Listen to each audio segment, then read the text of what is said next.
खबर बिहार से। बिहार के रोहतास में रोपवे ही गिर गया। 13 करोड़ की लागत से बना रोपवे गिर गया है।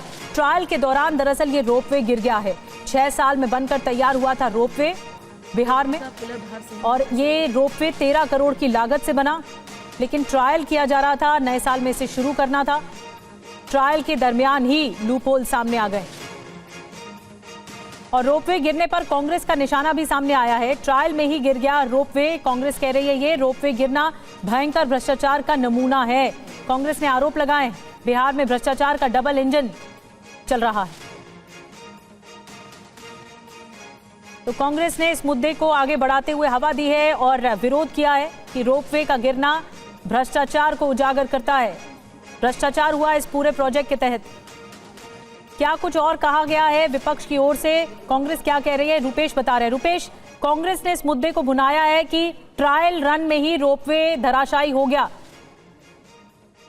देखिए बिल्कुल, और ये भी कहा गया है कि बिहार में किस तरह से इसके पहले पुल गिरते रहे हैं, इसमें भी भ्रष्टाचार का मामला उजागर हुआ कि कौन सी कंपनी को दी गई, किस तरह से भ्रष्टाचार हुआ।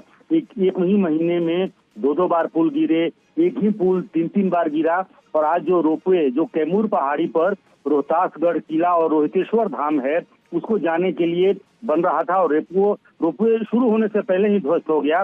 तो लिहाजा ये सवाल उठना भी लाजमी है कि क्या जिस तरह से पुल बिहार में गिरते रहे हैं, क्या उसी तरह से यह रोपवे जो है यह ट्रायल के दौरान ही, जो 5 में से 2 पिलर हैं वो 2 पिलर ट्रायल के दौरान ही ध्वस्त हो गए। वायर टूट गया, 4 ट्रालियां गिर गई।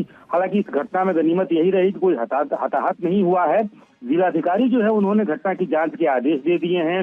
बिहार राज्य पुल निर्माण निगम के कार्यपालक अभियंता जो खुर्शीद हैं, उन्होंने भी कहा है कि टॉप टावर पर ट्रायल रन चल रहा था और लोड बढ़ने के क्रम में ये घटना हुई है।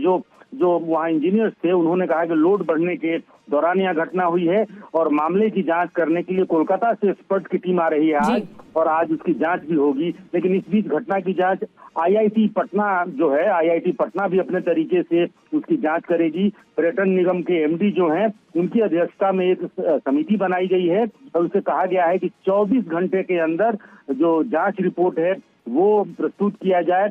आईआईटी पटना इसका डिजाइन और ऑडिट और उसकी जो गुणवत्ता है उसकी भी जांच करेगी, क्योंकि 13 करोड़ रुपए की लागत आई थी और 13 करोड़ रुपए की लागत से यह रोपवे का निर्माण किया गया था। 13 करोड़ की लागत भी आई और 6 साल लग गए इस रोपवे को बनने में, इस पूरे प्रोजेक्ट को खत्म होने में। लेकिन जब चालू करने की या शुरू करने की बारी आई तो ट्रायल किया जा रहा था, लेकिन ट्रायल में ही बहुत सारी खामियां पाई गई हैं। इसी वजह से कांग्रेस ने भी कई सवाल उठाए हैं, विपक्षी पार्टी ने सवाल उठाए। शुक्रिया आपका रूपेश जानकारी देने के लिए।